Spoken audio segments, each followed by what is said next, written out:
Hello friends, good evening. कैसे हो आप लोग?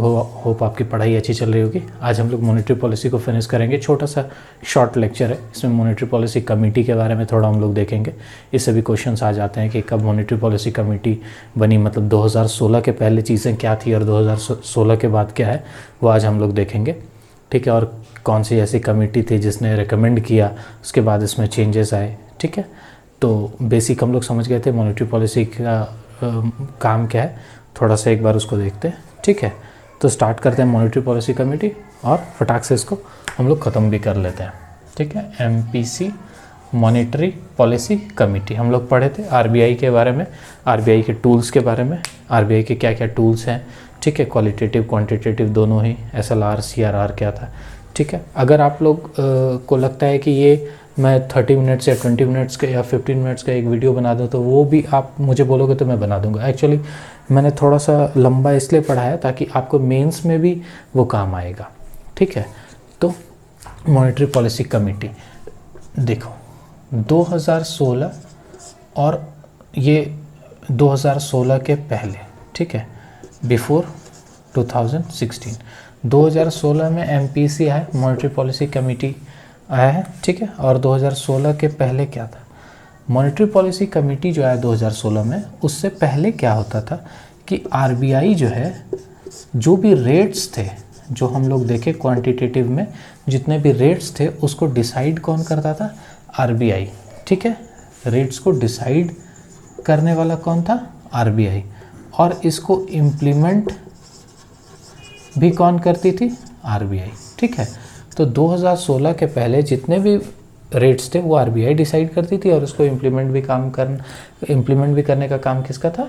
आरबीआई का था। लेकिन इसमें थोड़ा सा बदलाव कर दिया गया 2016 में। क्या है, एक जो आरबीआई एक्ट 1934, आरबीआई एक्ट 1934 जो है उसको 2016 में अमेंड किया गया और उसमें जो है मॉनेटरी पॉलिसी कमेटी के बारे में चर्चा की गई।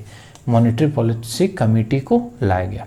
ठीक है, इसको अमेंड करके उसको ऐड किया गया। बेसिकली क्या है मॉनेटरी पॉलिसी कमेटी में, ये कहा गया कि अब जो है एक कमेटी बनाई जाएगी। ठीक है, ये क्या है? कमेटी।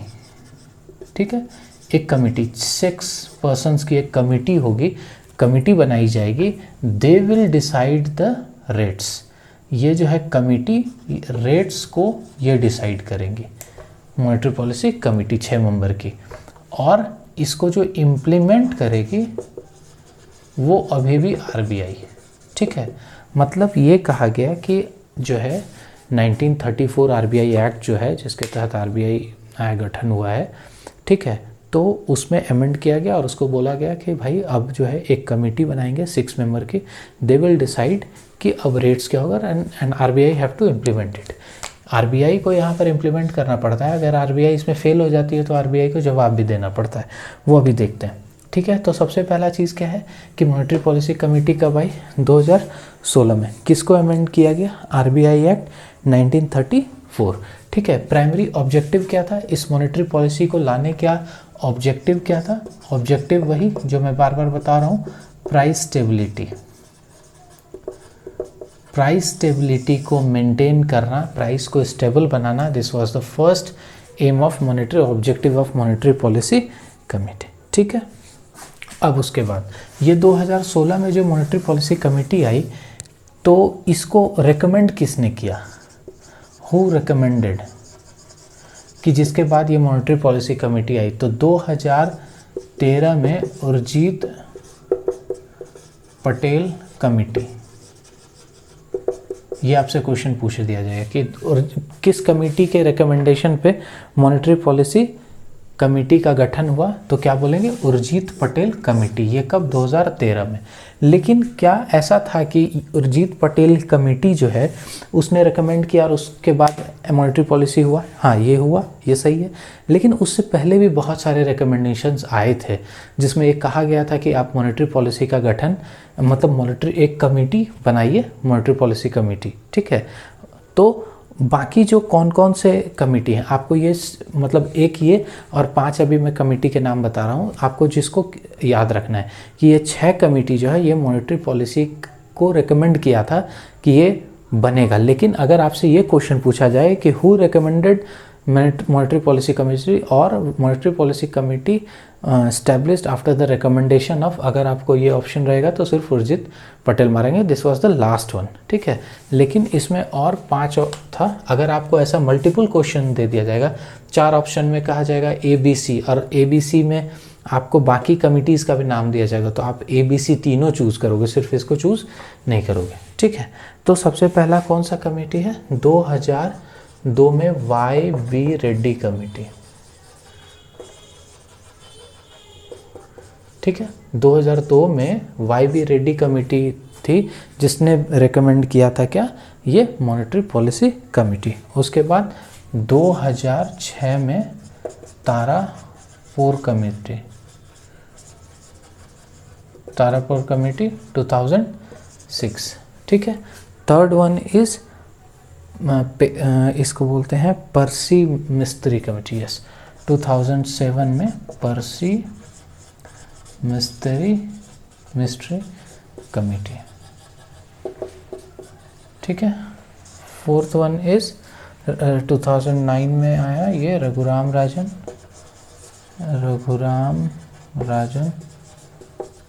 कमेटी, और 2013 में financial sector legislative reform committee, ठीक है। क्या, financial sector legislative reform committee. तो ये 6 कमेटी आपको याद रखना है। फर्स्ट उर्जित पटेल कमेटी, जिसके रिकमेंडेशन पे, जिसने 2013 में रिकमेंड किया, और मॉनेटरी पॉलिसी कमेटी 2016 में आई, ठीक, अमेंडमेंट हुआ उसके बाद, और ये 5, ठीक है। आप इसको लिख लो, याद कर लो, YV रेड्डी, तारापुर, पर्सी मिस्त्री, रघुराम राजन, फाइनेंशियल, ठीक है। 2 4 6 3 7 2 9 और 4 13, ऐसे भी याद रख सकते हैं। इस दोनों का डिफरेंस कितना है, 4, इसका डिफरेंस 1, इसका डिफरेंस 2, यहाँ 4 यहाँ 4 1 2, तो याद रखने में इजी रहेगा कि 2002 में स्टार्ट हुआ, ठीक है। और उसके बाद फाइनली ये, ठीक है। तो ये हो गया रिकमेंडेशन मॉनेटरी पॉलिसी कमेटी। अब हम लोग पढ़ेंगे स्ट्रक्चर।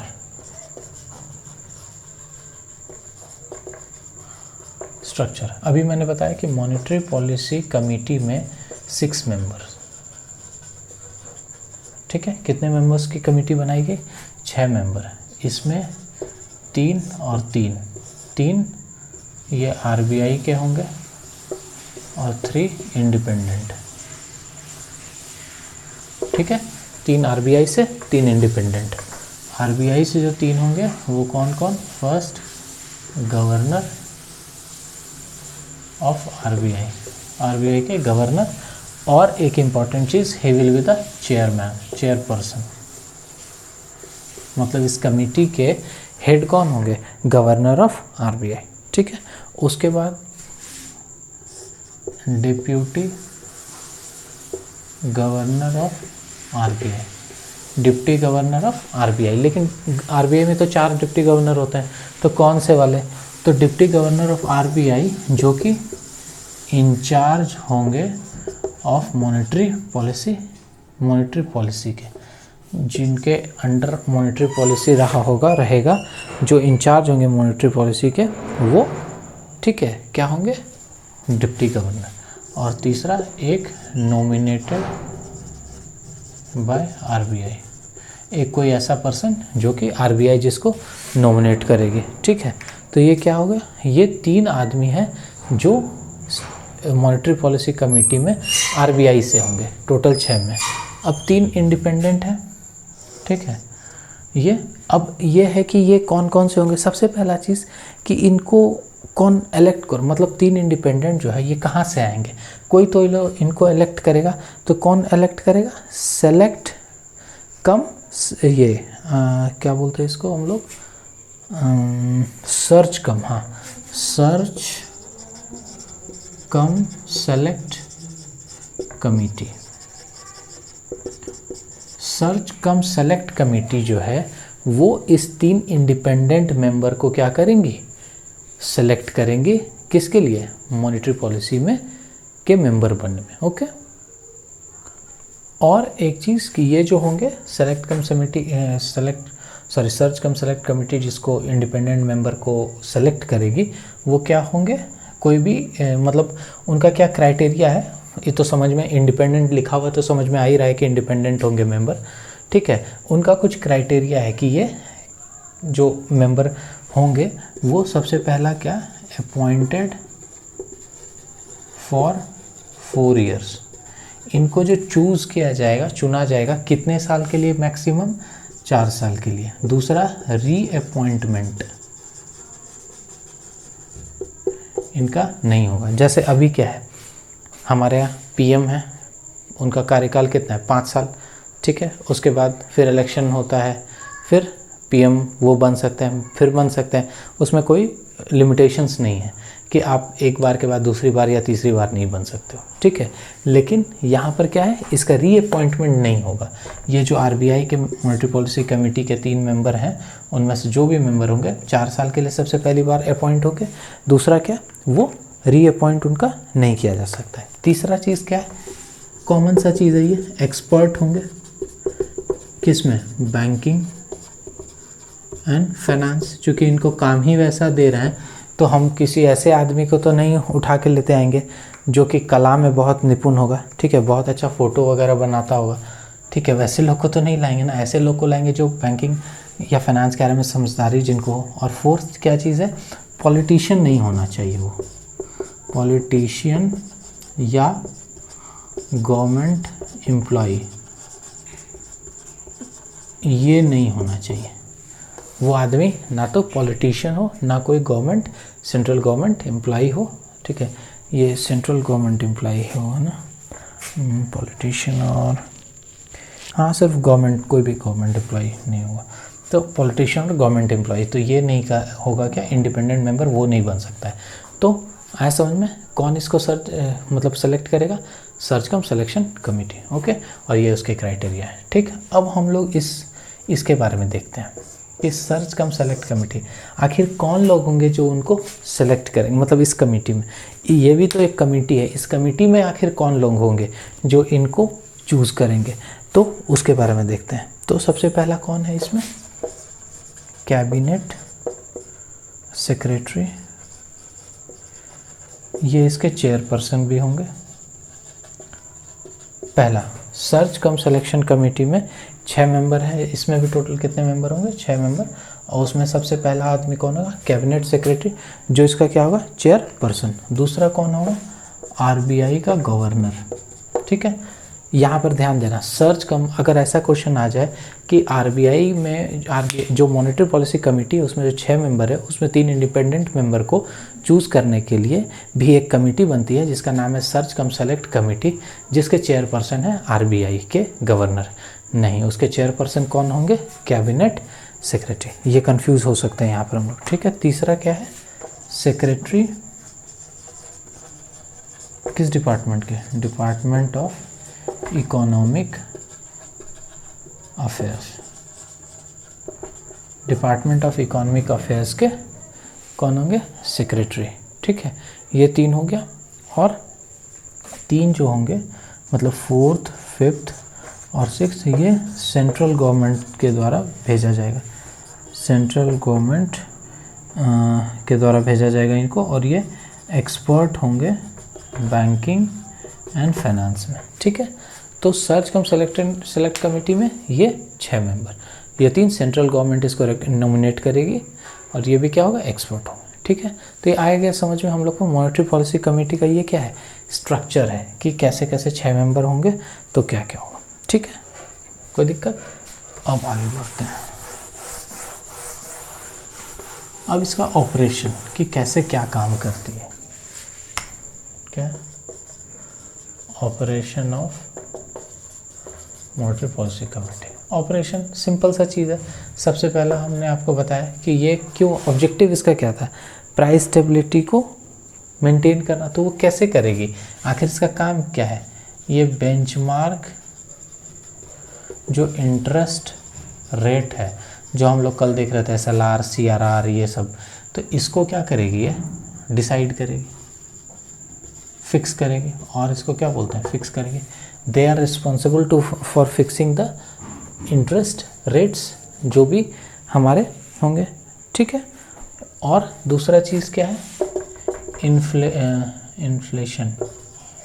इन्फ्लेशन को 4 ± 2%, ठीक है। इन्फ्लेशन को 4 ± 2% इसको इंश्योर करना है। ये भी किसका काम होगा, इसका, कि हम लोग इस तरह से काम करें, इस तरह से बेंचमार्क रेट फिक्स करें, ऐसे वर्क करें ताकि हमारा इन्फ्लेशन जो है वो 4 ± 2%, मतलब 6 से लेके 2% के बीच में। अच्छा, एक चीज़ मैं आपसे पूछता हूँ कि इन्फ्लेशन, महंगाई दर तो बढ़ेगा तो ख़राब है हमारे लिए, लेकिन क्या अगर इन्फ्लेशन 0 हो जाएगा तो अच्छा है क्या? नहीं, बिल्कुल नहीं। इन्फ्लेशन एक लिमिट में होना बहुत ज़रूरी है, अदरवाइज़ ग्रोथ नहीं होगा, ठीक है। तो वो हम लोग पढ़ेंगे इन्फ्लेशन नेक्स्ट चैप्टर में, तो वहाँ पर। तो दूसरा चीज़ क्या है कि ये इंश्योर करे कि इन्फ्लेशन 4 ± 2% में रहे। तीसरा चीज़ क्या होगा, अभी बताया था मैंने, आरबीआई को जो है एक्सप्लेनेशन देना पड़ेगा टू सेंट्रल गवर्नमेंट। आरबीआई को क्या है, एक्सप्लेनेशन देना पड़ेगा, किसको, सेंट्रल गवर्नमेंट को। If they fail to maintain, क्या फेल हो जाएगा मेंटेन करने में, तो प्राइस स्टेबिलिटी का काम ही उसका वही है, प्राइस स्टेबिलिटी को मेंटेन करने में अगर आरबीआई फेल कर जाएगी तो they have to give explanation, उसका आंसर देना पड़ेगा व्हाई वी फेल्ड। कब, इम्पॉर्टेंट ये है, if for 3 consecutive quarters. RBI कब देगी, अगर 3 कंसेक्यूटिव क्वार्टर का मतलब तिमाही, हर एक 3 महीना का एक क्वार्टर हुआ, तो ये क्या है, 3 क्वार्टर तक अगर कंट्रोल नहीं कर पाई लगातार आरबीआई, तो आरबीआई को एक्सप्लेनेशन देना पड़ेगा, किसको, सेंट्रल गवर्नमेंट को, ठीक है। उसके बाद चौथा चीज़ इसका ऑपरेशन का क्या है कि एटलीस्ट जो है मॉनेटरी पॉलिसी कमेटी जो है 4 टाइम्स इन अ ईयर बैठे।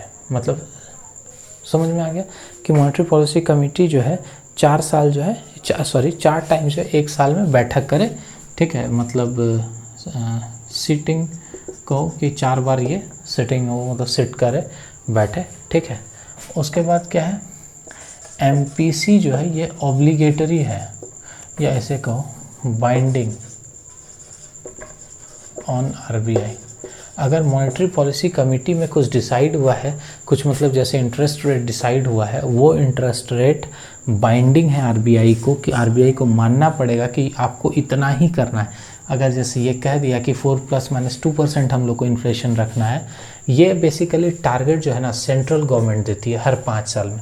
ये जो इन्फ्लेशन का टारगेट है ये सेंट्रल गवर्नमेंट देती है इन एवरी 5 ईयर्स, हर एक 5 साल में, ठीक है।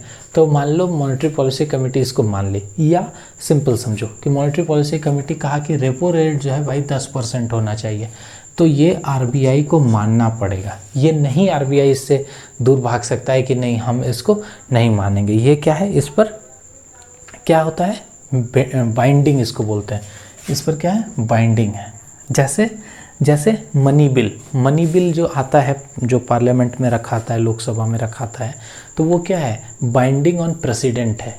मतलब प्रेसिडेंट को उस पर साइन करना ही करना है, प्रेसिडेंट उस पर कोई वीटो नहीं लगा सकता। उसका रीज़न क्या है, पहले प्रेसिडेंट से उस पर क्या लिया जाता है, अलाउंस ले लिया जाता है। मतलब प्रेसिडेंट कहा जाता है कि प्रेसिडेंट के निर्देशानुसार ही उसको लाया गया है, ठीक है। इसलिए प्रेसिडेंट उस पर कुछ नहीं कर सकते, मतलब that is binding on the president. Here also this is binding on the RBI, ठीक है।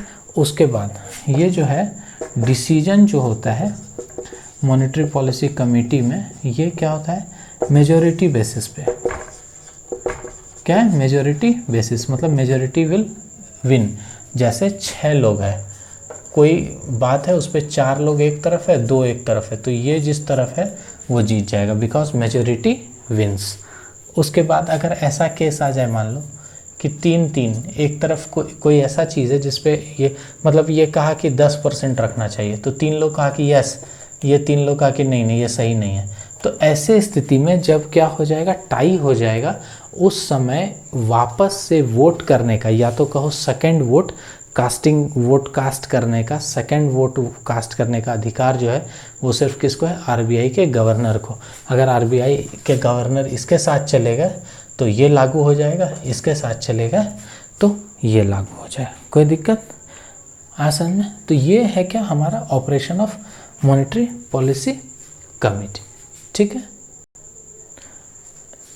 इतना अगर हम लोग कर लेते हैं मॉनेटरी पॉलिसी में जो मैंने आपको पढ़ाया, तो आपका मॉनेटरी पॉलिसी से कोई क्वेश्चन नहीं छूटने को। ये यहीं पर ओवर हुआ। ठीक है, मॉनेटरी पॉलिसी हम लोग ख़त्म कर लिए, फिस्कल पॉलिसी हम लोग ख़त्म कर लिए।